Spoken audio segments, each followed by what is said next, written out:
Tu as de la visite, ces messieurs, on va te parler. Bonjour.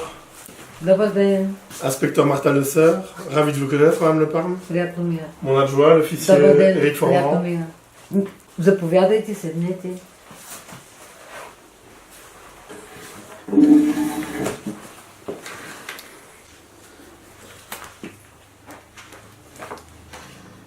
Madame, regardez bien ce portrait. Est-ce que vous pensez connaître cet homme? Не, този образ, това лице ми подсказва нещо, но не мога да се спомня точно къде съм го виждала. Attendez, madame. Madame Le Parme, vous ne parlez vraiment pas le français? Non, je vais traduire. Alors qu'a-t-elle dit? Qu'elle n'a aucune idée de qui ce type peut être. И аз не казах това. Поправи се.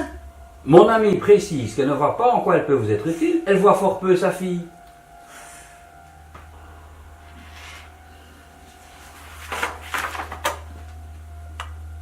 Да, спомням си за него. Той беше приятел с моя мъж по това време. Да. И как се казваше? Мике, Мишел. Ма не си спомням неговата фамилия. Qu'est-ce qu'elle a dit là? Oh, elle a l'impression de reconnaître un coiffeur de la galerie commerçante.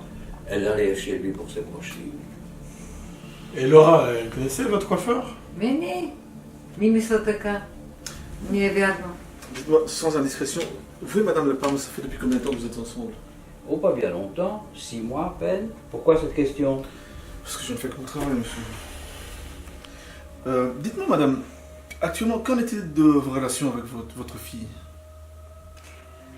Аз имах една много трудна професия и нямах време да се занимавам с нея. И нейният баща се занимаваше с игри, ходеше в чужбина и аз съжалявам днес за това. И Лаура никога не ме е простила.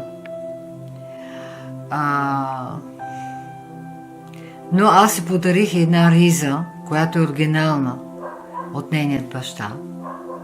И подарих също един кръст от нашия брак.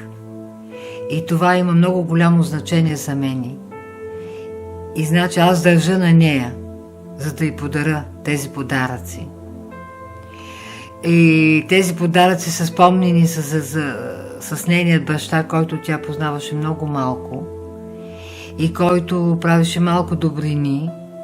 И тези действия на нейния баща тя не можеше да ги приеме никога. И аз исках да я свържа с тези спомени.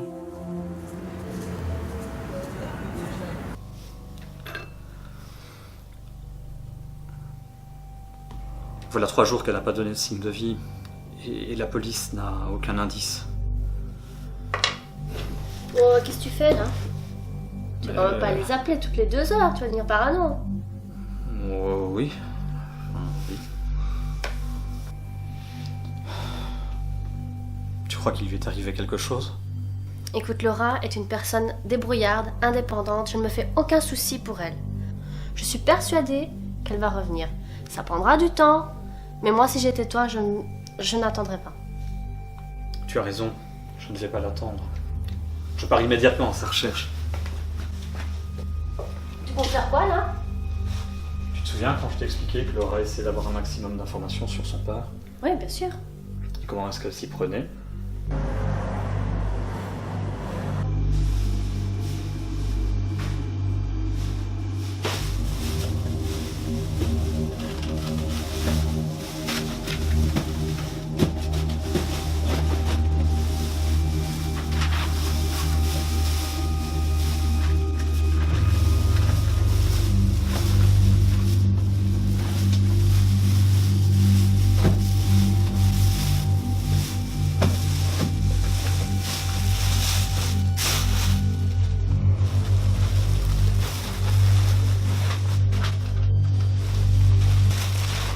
Putain, sa mère? Quoi? Qu'est-ce qu'il y a? Qu'est-ce que tu as trouvé? Qu'est-ce que ça fout là, ça?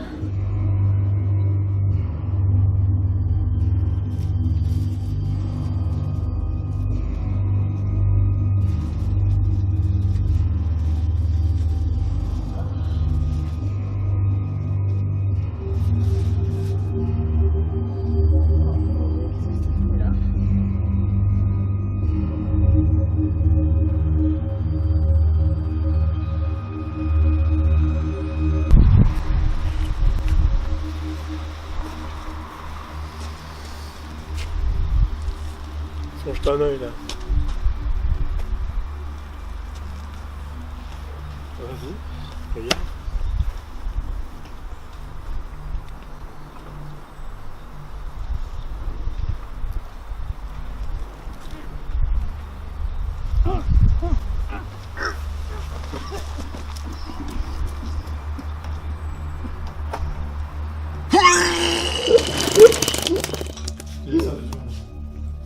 Ça va aller?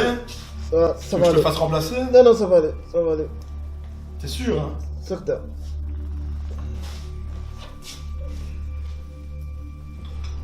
Et vous nous étiez douté de rien? Non, elle a toujours pris beaucoup de secrets pour moi. Je me doutais de rien. Cette fille, c'est un vrai coffre-fort. T'es sûr, hein? Non, ça va aller, laisse-moi 2 minutes, ça va aller.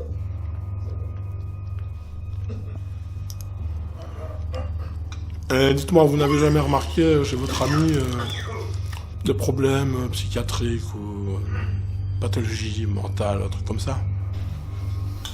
Je pense que c'est le moment que tu lui dises, tu sais. Vous faites tous les deux, ça vous dit un petit billard? Ah oui. Non, non, pas un billard. Allez, t'as vu papa dans une cassette vidéo qui a fait ça une fois et du coup t'as envie de faire la même chose que lui? Mais vis ta vie, pas la sienne, bon sang! Ouais, mais ça va, j'ai quand même bien le droit de savoir qui était notre père, non? Voilà, on lui parlait et elle, subitement, elle faisait autre chose. Et elle finissait par perdre le fil de ses idées, elle n'était plus dans la conversation. Et quel genre de choses se mettait-elle à faire? Elle fait des trucs bizarres, elle déplace des meubles, elle met des clous là où ça n'a pas lieu d'être. Quand elle est comme ça, il devient impossible de communiquer avec elle. Vous direz à votre coffre-fort que les faux héros ça fonctionne aussi très bien. D'autant plus qu'avec les odeurs, tous les poissons sont morts. Et vous avez encore de la tarte? Parce que là, je crève la dalle. Je crève vraiment la dalle.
Eddie, ton truc, tu peux le virer, hein.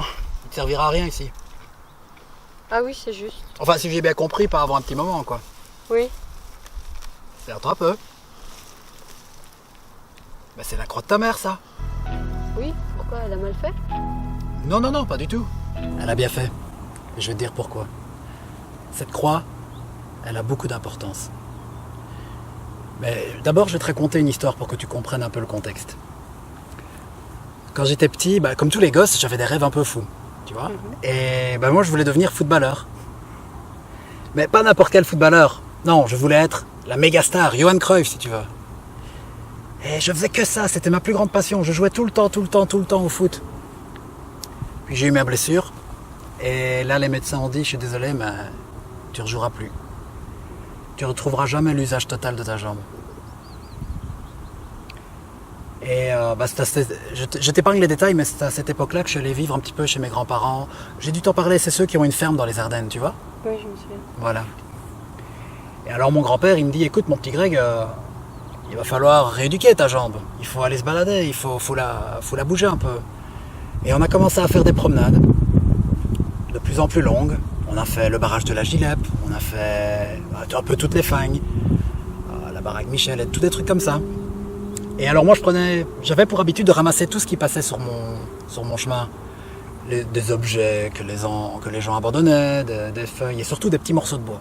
Et puis j'en ramassais de plus en plus et ça s'entassait à la maison. Et ma grand-mère, ça commençait à l'énerver. Et elle m'a dit, bah écoute, il va falloir qu'on fasse quelque chose de tous tes morceaux de bois. Et lui est venue l'idée de la sculpture sur bois. Et voilà, ça m'a fait une nouvelle occupation puisque j'avais aucun hobby. Hein. Et elle m'a dit, on va les vendre. Ce sera donc aussi une manière un peu de s'en débarrasser, de faire de la place et de me faire de l'argent de poche. Et pour ça, elle m'a emmené dans des brocantes, dans des marchés, où tu vois, les festivals de rue où il y a tous les artistes de la région qui se réunissent. T'as déjà entendu parler. Oh, c'était pas trop mon délire, mais c'est vrai, c'était sympa dans le fond. Et celui-ci, je l'ai gardé. Il y a eu 2-3 invendus et celui-ci, parce que c'était tout simplement le premier que j'ai réussi. Et donc, par après, je suis devenu adulte, j'ai travaillé comme bûcheron. Et alors, au bout d'un moment, le bois, j'en avais jusque-là parce que j'en voyais déjà toute la journée. C'est pour ça que j'ai commencé à aller au casino, à jouer au poker. Il me fallait tout à fait autre chose. Et c'est l'époque où j'ai connu ta mère aussi. Et on n'était pas encore mariés que... elle a mis la main sur les quelques travaux qui me restaient. Elle a flashé donc sur cette croix. Et moi, je lui ai donné. Et c'était comme une preuve d'amour. C'était un peu comme une bague de fiançailles, si tu veux. Et je lui ai dit, ce sera ton totem protecteur. Un totem protecteur comme chez les Indiens? Plus ou moins, oui. Enfin, voilà plutôt comme un porte-bonheur. Donc le but, c'est qu'on l'offre à la personne qu'on aime le plus. Et ce porte-bonheur marchera tant que la personne le garde toujours près d'elle et surtout que personne d'autre ne le touche. Ça, c'est très important. C'est une superstition, une tradition qui m'a été léguée par ma grand-mère. Et justement, ma grand-mère, elle m'en avait offert un aussi. À mon avis, tu as déjà dû le voir hein, quand tu étais toute petite. Il a été souillé, c'est pour ça que je m'en suis assez rapidement débarrassé. Enfin, pas débarrassé, mais mis de côté. Elle avait à peu près cette taille-là, je dirais. Tu parles de lui? Putain, c'est pas vrai. Ben oui, c'est ça. Mais où est-ce que tu l'as eu? Dans la cave, en fouillant dans tes affaires. Hein? Dans la cave? C'est bizarre, ça. Pourquoi? En fait, j'avais toujours demandé à ta mère que si je partais avant elle, qu'elle m'enterre avec. Et manifestement, elle l'a pas fait.